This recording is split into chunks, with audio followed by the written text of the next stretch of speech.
I need a volunteer, someone who wants to come up here and have me run them through what we just call the teaching progression. First day. It doesn't matter if he's never done this before or he's experienced. Clearly this guy's squatted a couple times before, okay? But it doesn't matter, we're gonna go through it.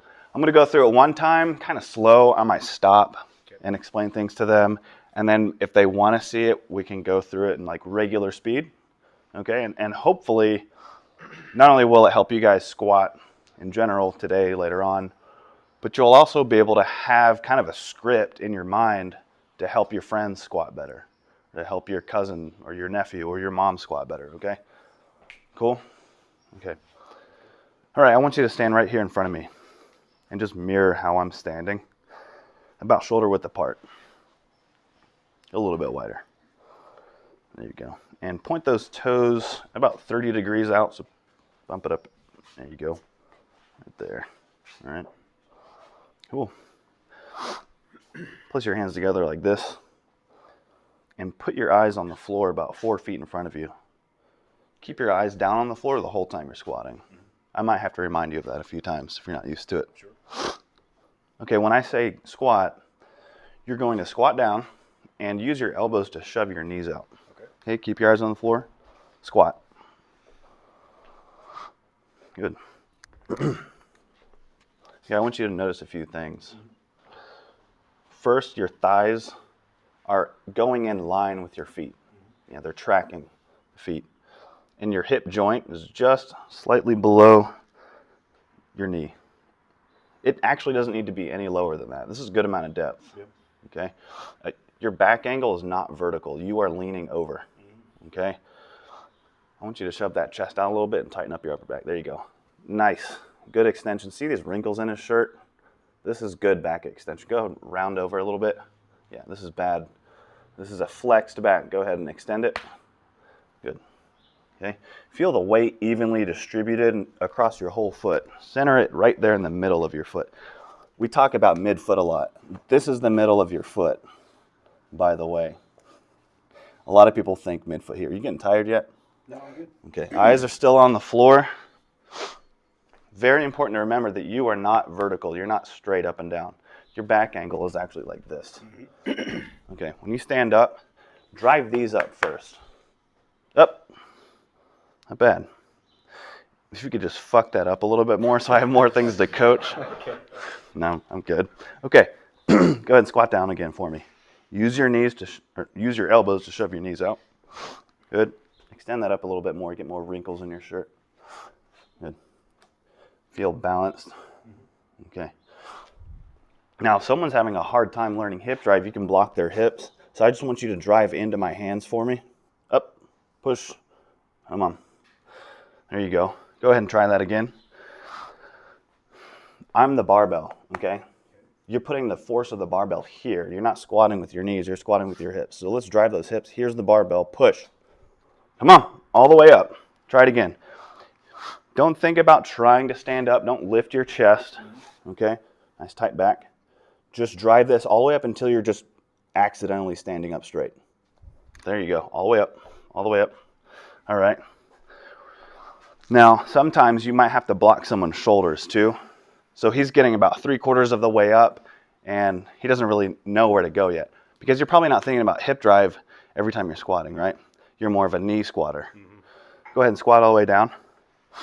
Now I want you to drive here. Here's the weight, but I also want you to keep your upper back in contact with my hand because we want both things coming up, okay?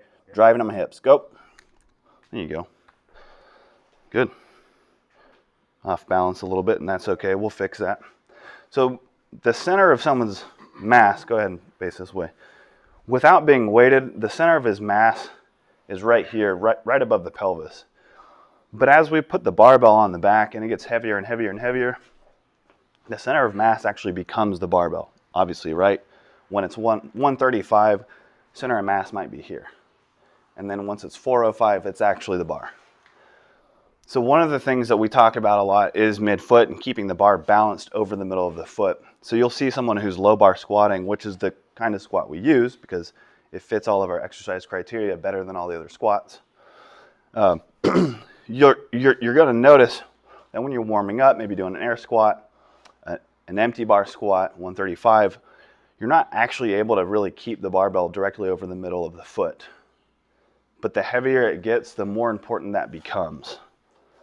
And so just keep your ears open for that cue when things just start getting a little bit heavy. Okay, grab the bar as narrow as you can with your thumbs on top of the bar. And I'll still be able to squat? Or?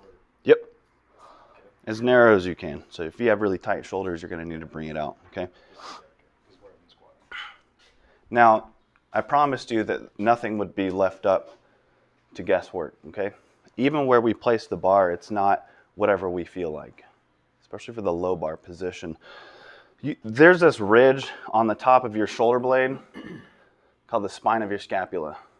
If you reach around right now and dig your hand into the top of your shoulder blade, for that bony ridge, that's the scapular spine. The bar always goes underneath that, and it's always going to sit right on top of the rear delt here, okay? And this is creating a shelf of muscle and almost like a clamp between that bony ridge and that muscle right here, okay? So it's getting smashed between the traps and the rear delts. So he's going to duck under this and pull that bar down his back much further than he'd like to.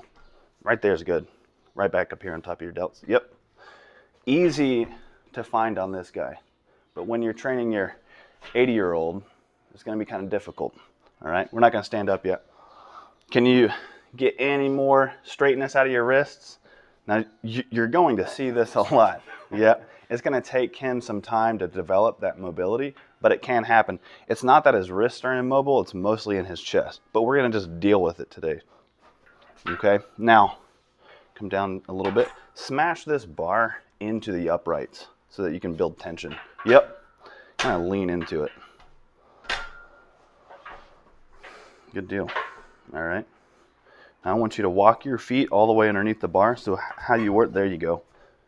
Good. Take a big breath, shove your chest out, squeeze your shoulder blades together, big traps, big breath, stand up straight, and then take one big step back. Good. Remember that stance you took earlier out here? Yeah. Try to replicate that. Yeah, bring it in a little bit. Good. Eyes on the floor like before. I'm not going to look in the mirror. Okay. Now, you're going to do exactly what you just did, but two things are different. One, you don't have your elbows to shove your knees out, so you have to do that with your brain. And two, you're not going to pause at the bottom. Okay. You're going to feel that big stretch in your groin and hamstrings, and then you're going to stand right back up, okay? Every time that you stand up, you're going to take a new breath, big fat belly breath, hold it, squat, okay? Eyes on the floor, big breath, tight back, squat. Not bad, okay? Big breath. Squat. I want you to reach your butt back more. Okay. So 3 things. Butt back, knees out, chest on the floor. Squat. Good. Keep those eyes down there. Look at this bar right here, this stabilizer bar here. Big breath. Good. One more rep. I want you to shove your chest out harder and shove that tailbone back. Knees out. Big breath. Good. Go ahead and walk it in. Awesome. Cool. All right. So I want to run through that again, but in real time, like I'm actually coaching someone. We can't spend a lot of time teaching this. It needs to be fast because we want people to have value. They're paying you $40, $50, $70, $80, $100 an hour to coach them. And if it takes you 30 minutes to just do what we did, they're going to leave that first session feeling pretty ripped off, or at least just unexcited. So we want to get them moving, at least just worked up to a top set of 5 on their first day. So awesome. Thank you. Did a great job. Let me get someone who's a totally different body type, because what you guys need to see are different bodies and how we can all conform to these basic standards of this movement model, but how it's going to look different based on people who have. Okay, there we go. Right. Okay, so much longer femurs, slightly longer torso. So what you're going to notice with him, it's kind of hard to see from behind, but he's going to have to sit back way further. So just keep your eyes out for that. So he might be leaning over quite a bit more in order to do that, okay? All right, so go ahead and just mirror me. Heels, shoulder distance apart. You got wider shoulders than that. There you go. It's actually funny because most guys, you tell them shoulder distance apart and they're like, yeah, right? No, man. All right, good. Toes 30 degrees out. Looks good. All right, hands together like this. Squat down. Use your elbows to shove your elbows. What am I talking about? Shove your knees out with your elbows. Eyes on the floor. Put them inside your knees. Shove them out. Good. Notice how your feet are completely flat.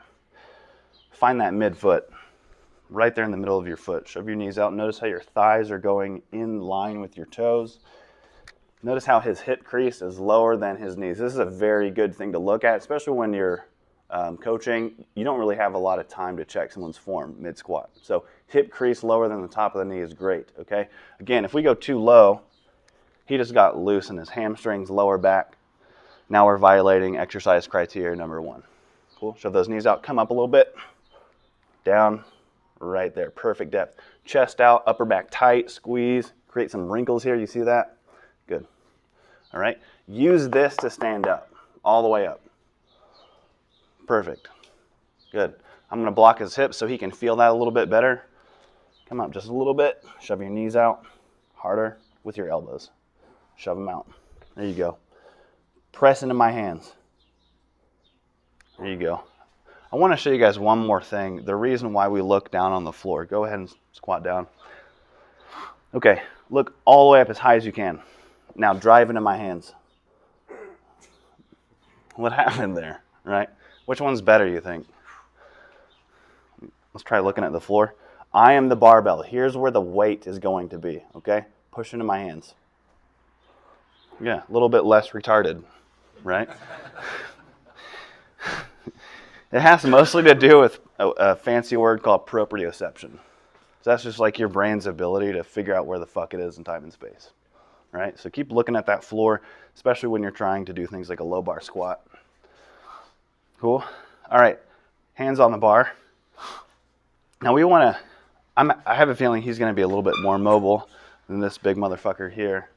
So, and you know what? We need to go up with this bar a little bit. Right? This barbell needs to be mid-chest. Why don't you just grab that bar for me? Do some curls for a second. I'm going to go up 2 holes. Can we just do the rest of the seminar on curls? That's why I came here. All right, go ahead and put it up there. Check it out. See if it's right at mid-chest. That's fine, right? Again, right underneath the scapular ridge here. So it's going to sit right on top of the rear delt, smushed underneath the traps, okay? So you need to take this with a thumb on top grip, shove the heel of your hand into the bar, shove that bar into the rack. Good. Duck underneath that bar. And let's just get it on the right spot first. Don't worry about anything else. That's too low. See, it's there. See? Traps, rear delts. So his scapular ridge is right there. Come back up where you were. Good, good. Don't leave yet. Can you get your hands in any closer without bending your wrists? Yes. So when he brought his hands in closer, all this muscle just got to contract up a lot harder, much more tension. How's that feel? Yeah. Shove that chest out. Feet are underneath the bar. Big breath. Big breath. Stand up straight. Good. 1 big step back. Good. We don't want to go on a marathon. Okay. Eyes on the floor. Make sure your feet are how you were standing earlier. Toes out a little bit more. Okay, eyes here. Remember, you don't have your elbows to shove your knees out. You need to do that with your mind. Also, you're not going to pause. When I say squat, you're going to take a big breath, squeeze that bar, big belly breath, eyes on the floor, knees out, butt back. You're going to feel a big stretch here and in your hamstrings and stand right back up. We're doing 1 rep at a time. Big breath, squat. Good, good. Tighten up here. Feel this tension the whole time. Big belly breath. Good. Sit back, knees out. Good. I really want you to lean over. So point your chest at the floor. Eyes on the floor. Reach way back, more. Show these guys your whole butthole. Okay?